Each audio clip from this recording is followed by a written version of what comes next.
In our last episode, we delved into a crucial moment of Siddhartha's life. Faced with the birth of his son Rahula, Siddhartha made a life-altering decision to leave behind his opulent princess assistants. On that very night, amidst the quietude of the palace, he stole a final glance at his slumbering wife Princess Yashodhara and their newborn son. The pursuit of profound answers to life's suffering beaconed him. And today, we will explore the transformative journey Siddhartha undertook as he stepped away from the comforts of his royal life. Let's dive in.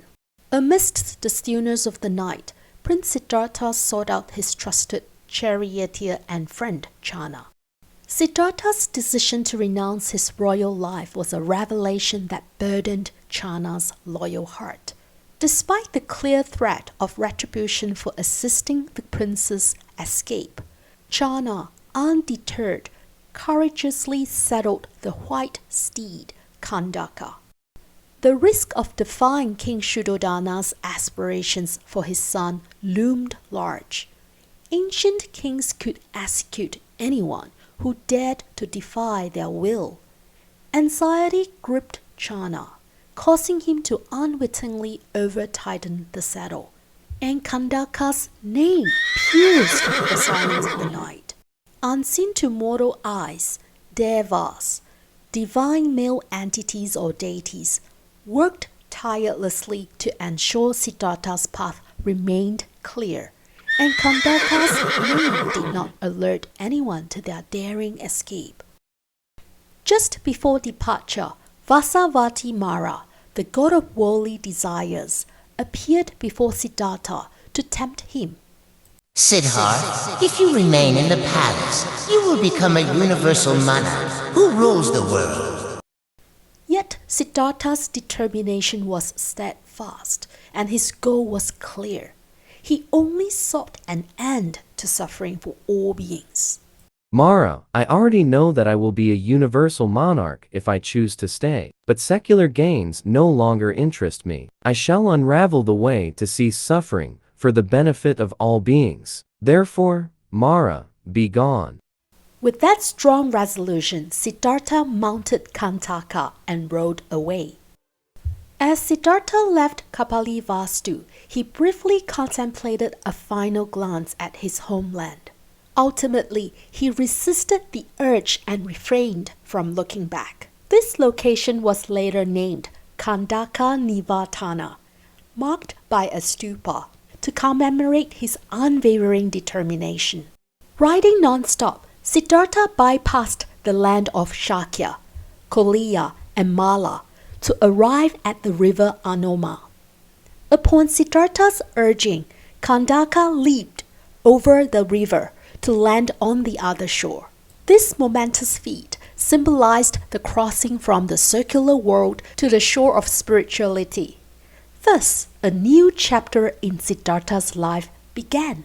Removing his jewelry, Siddhartha handed them to Channa and instructed him to return to Kapalivastu and announce Siddhartha's renunciation to the king. Lord, please let me become a Shramana too. I wish to stay with you. Thrice, Channa pleaded with Siddhartha, and each time Siddhartha said no, and repeated his request to Channa. Sensing Siddhartha's resoluteness, Channa stopped protesting Siddhartha's request.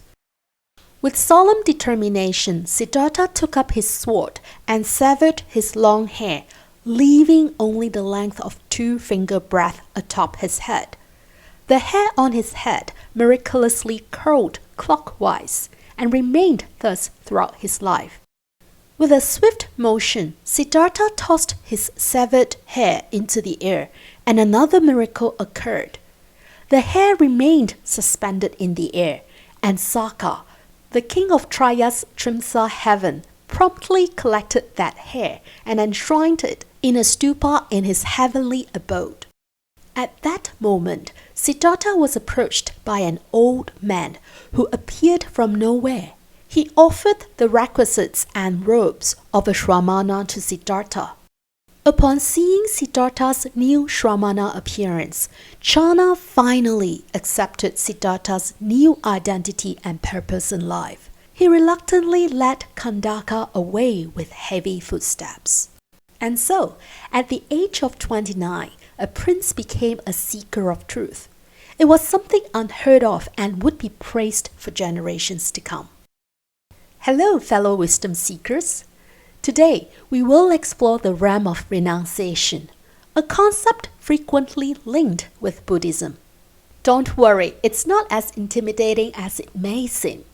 Let's begin with the fundamentals. First things first. What is renunciation?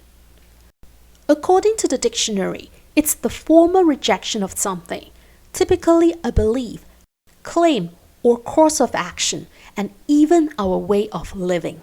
Many folks mistakenly think it means abandoning our worldly duties and possessions, just like what they think Siddhartha did.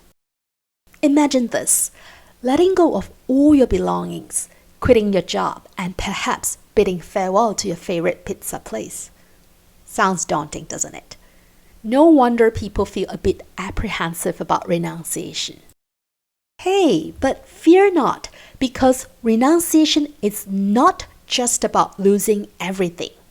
After all, life is a balance of losing and gaining. Just like the saying goes, you gotta let go to make room for the new. Let it go, let it go. Oops-a-daisy, excuse my impromptu concert. So why is renunciation important in Buddhism? Well, we can think of it as a transformation process to change for the better. Therefore, we need to let go of our not-so-great beliefs, habits, and deeds to perfect ourselves.